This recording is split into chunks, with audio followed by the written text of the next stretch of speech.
Time to check in again with Shelton Superintendent Wyeth Jesse. Hello, sir. Hey, Jeff. How you doing? Good to talk with you. This week, a couple things here. First, we wrapped up our roundtables across the district at all the schools. We hit up all the schools over the last couple of months, and it was you and I were the mainstays, but then we had the principals, some counselors and teachers and school board members. Folks from the public were there. What are some of the things you took away or can share with folks who missed some of those, that just some of the things that are coming out of the different schools in the district? Yeah, there's been so much change at a number of our schools that I think I was you and I also were at another event, right? So at SHS's sub, and we were having a luncheon with a number of elderly folks. It was really, really a lovely event, and I love connecting and hearing their stories. And there was one of the caregivers was a graduate in 2017, and she, if you recall, got up at the end and was like, I'm so proud of all these kids, and I love what they have to offer, and it's different, really different than even when I went to school there. And I mean, you know what I mean? Like, some people are like, huh? Like, so 8 years ago, SHS has really transformed it, anywhere from the academy model to completely transformation in which how it's run. Like, it's really student led in many ways. Of course, you need adults, and we got a lot of supervision, but the events are really led by student ideas, and also just like the footage. Like, there was a videographer there, a photographer there. They were the ones that put the food together. Like, that's how much that school has transformed. Choice Cedar, we just finished with this week. That is radically different. First of all, Cedar wasn't here in 2017. Sure.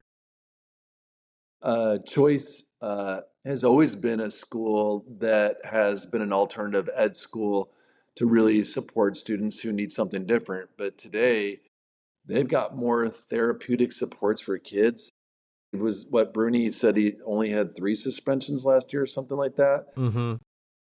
It's just we just don't do that anymore. Kids aren't just leaving. They're coming there and actually getting real skill sets on how to first navigate life, how to get yourself put together, whatever your issues or your story is. We want to help you. And then we worry about academics. And that's why so many kids are successful, not only going there, but then we share the kids across the 3 high schools. We've added a class over for the middle school portion of Choice. I mean, that's just great. Evergreens. How many people showed up at Evergreen? That was our biggest crowd. Yeah, it was. Right? Jeff, a lot of folks real interested in that dual language program and making sure that's a real unique part to the different elementary schools there. Yeah, and I think we started at Bordeaux. Is that correct? Yeah. Yeah, and I think they might have sung the same song the most, where really alignment with what the district's trying to do with literacy. We had Bree West there, who was a 3rd grade teacher, was able to illustrate, like, no, I got all my kids reading. Like, here's what they can do. It's so much different than what it used to be. We really built up the schools because we work on reading, K all the way to 12. But in that case, by the time they get to 3rd grade, that's why, we're number 1 in the state in early literacy growth since COVID. How much of that is a change through the work you've done in the community with the strategic plan versus maybe some institutional changes after COVID on how things are done in the classrooms? Well, there's 2 sides to reading in literacy. One is the technical, which you're alluding to, just about, hey, how much did you change your approach to reading? We did change our approach to reading. We used to do anthologies. That's where you get that big, thick book with all the stories in it, and you turn the pages, and half the stories are making you fall asleep. I don't know about you, Jeff, right? Sure. Like, I don't. Yeah. So, or they're above your grade level. So we switched that out. Every classroom's got 500-600 books that are at different levels and different genres and interests, so that kids, you want to talk about motocross? I don't only have 1 book on it, but I've got 8 books on it. You know what I mean? And at different reading levels. So that is part of the technical, and we don't preach that much to students. We teach and then let them independently read, and then we meet with them and work on their individual skills and set goals. Kids can write about reading and they talk about it. That's what we do. But then the other half is learning how to love to read. And that's the community part where we really informed families that, hey, this is what we're doing and it's supported at home. So kids go home, have their parents sign off on their reading log. They talk about books, they're supporting them, getting them to the library, even during the summer of the breaks. That is the other part of where you can see, Jeff, you've been in these schools a number of times. Kids are carrying those books along with them as if it was truly like their diary, because it means that much to them. I don't know if you remember this, but I think it was September or October, we were talking about reading and at-home reading, and you and I were spitballing the idea of a family book club. Well, we went and took my son to the bookstore and said, okay, any book in the whole place at or above where you're at now. I don't want any like Dog Man or anything you've read back in elementary school. This has got to be moving up. So we walked around the store and he found this book and liked the cover. And so we looked at it and go, okay, well, let's try it. And it was the first of an 8-part series. And the first book, I mean, it was thick. It was like 400 pages. Oof. And I'm like, okay, well, hey, let's try it. We'll all get it. And I'll be darned if he didn't take to that book straight away. He read the whole thing. We're on halfway or so through the second book of the series. And I think it's cool because it started off in Seattle. And so they kind of mentioned the Seahawks for a second there. And then we were all reading it and then we came across like the first bad word. And we looked at it and he looked at it and, I can't imagine he'd ever read anything like that before. And so it really hooked him and it's been a great series. And so now my mom is reading it and his uncle is reading it. And we're all talking about the book together as well. And so as we had that conversation back early at the beginning of the school year, it's really worked out well for him to have him find a book that he loves and he'll take to school and read during their reading time. And it's been pretty cool. Yeah. I love to hear those stories, Jeff. I know, every kid, again, wants to feel empowered and their ability to really find some literature that they love to read. And I don't care if it's a 400-page book. It literally can be a technical manual on how to put together, a small engine. It doesn't matter. It can be about anything. Field and Stream was something I read a lot as a kid, right? So, those are the things that we're trying to do. And then connecting, like you said, a book, whatever, a topic that engages, that starts off a conversation, that makes stronger connections within families. And so, TV is very limited. Social media is, I think, even more limited. I don't know about you, but I really kind of hate getting something from Instagram. I'm not a social media person. So I'm like, okay, is this a sentence starter for me or what? The other part is Jeff, I'm in here for 5 years. I think some people are like, well, he's not like other superintendents. He's not like running around. I have been spending my time I'm more of a technical superintendent. I'm more of a guy that's like, hence giving you advice, like, here's some ways, trying it out. That's the part when I got here is when only 25% of the kids at third grade can read or write at grade level. That's not acceptable.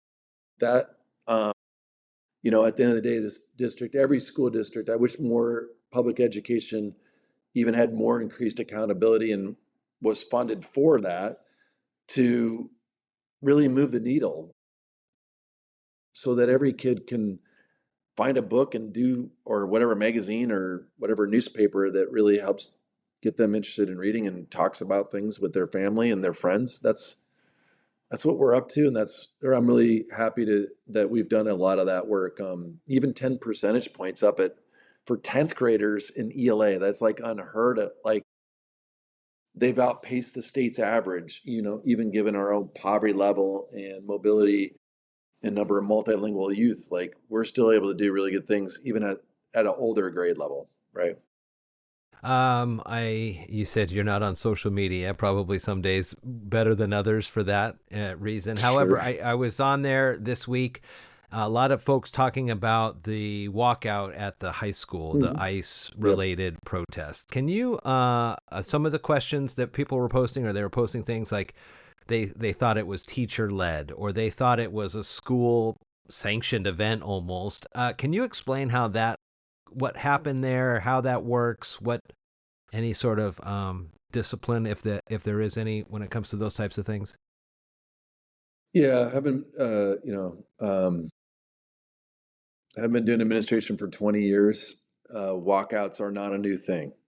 I know there's some definite folks that are long retired that did walkouts when they were young. So let's just avail people that walkouts have been going on for many generations. So this is another event. Two, it's not right now that particular walkout was due to a national thing. So high school kids are walking out all across the nation. SHS or Choice Cedar, whatever high school, no teachers generating that thought or doing that work. We don't encourage it.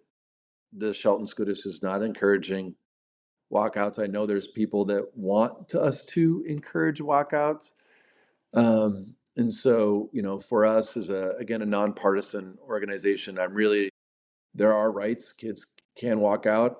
I can't put my arms out and say, stay. That creates a dangerous situation as much as people would love to give them some tough love. Well, we do. You're marked absent and you got to make up the work you're missing. I was there, Jeff. I helped supervise that event with many of the other staff at SHS and OBJ. Staff actually came over and helped out. It wasn't a big crowd. It was peaceful. It wasn't disruptive. And it was very limited. It was at the very end of the school day on Friday. I wish it was pouring out rain, to be honest with you, to help damper the events. I've had that luck at times for walkouts because trying to keep kids in school, right? And our objective is to keep kids safe. And so when those events happen, we have to think about safety first. I'm not thinking about the politics. I'm thinking about, okay, kids are walking out. Is there going to be a clash in ideologies between students? Is this going to be disruptive? Are they going to try to stay right on the middle of the campus, making a lot of noise? Where are they going to go? Who is supervising them? Are they safely away from the street? Those are things that literally we're always just, what's going on? How are they going to get home? So, in that case, it was really I felt like the last half an hour of the day almost. I think it was 1:50. So, and school gets out at 2:20. So the last half an hour of the day, which, to the students' credit, that minimized their loss of education, kept them safe. And some of those kids got on the bus and got home. No one got hurt. Nothing was out there. So a couple kids peeled out in their cars on the street. And so I know Principal Kipper addressed those kids and had a follow-up conversation with them on Monday. Okay. Yeah. No, I just wondering, I saw a lot of posts and people had big feelings about what was going on across the country. I mean, you're right. It Yeah. was, I did see it all over the place in posts of different schools and colleges. Hot topic for sure. Sure. Not diminishing that. And that's, there's different reasons why people walk out for different things. We most certainly are not encouraging it, but when done with their rights, I'm going to try to make it as safe as possible, just like any other event. And probably a little more visual now with phones and cameras and recordings. Sure. And so, I mean, Everything's recorded. Yeah. Tons of high school. This issue's going all the way across the United States, all up and down here in Washington State. Tons of footage if you want to watch it, I'm sure, out there. Yeah, right. Okay. Well, we will check in next week. Again, the levy is out there for voters. I've been telling folks, I interviewed the auditor, and he was talking about, making sure people get their ballots in. And by this time, it's probably more appropriate to get them in the drop boxes because of the mail and the way things have changed there. So I guess we'll check in next week and kind of see what the numbers are looking like and what you can tell us about that. Yeah, if you haven't got your ballot in yet, find one of the voter boxes that are around the county, because that will guarantee your vote's in account, because it has to be postmarked by the 10th, and that the mail here goes to Seattle and then comes back. Yeah. That's kind of crazy, but that's how it runs. Yeah. All right. Well, we'll check in next week and see what things are looking like. Superintendent Wyeth Jesse, thank you so much. Thanks so much, Jeff. Appreciate you.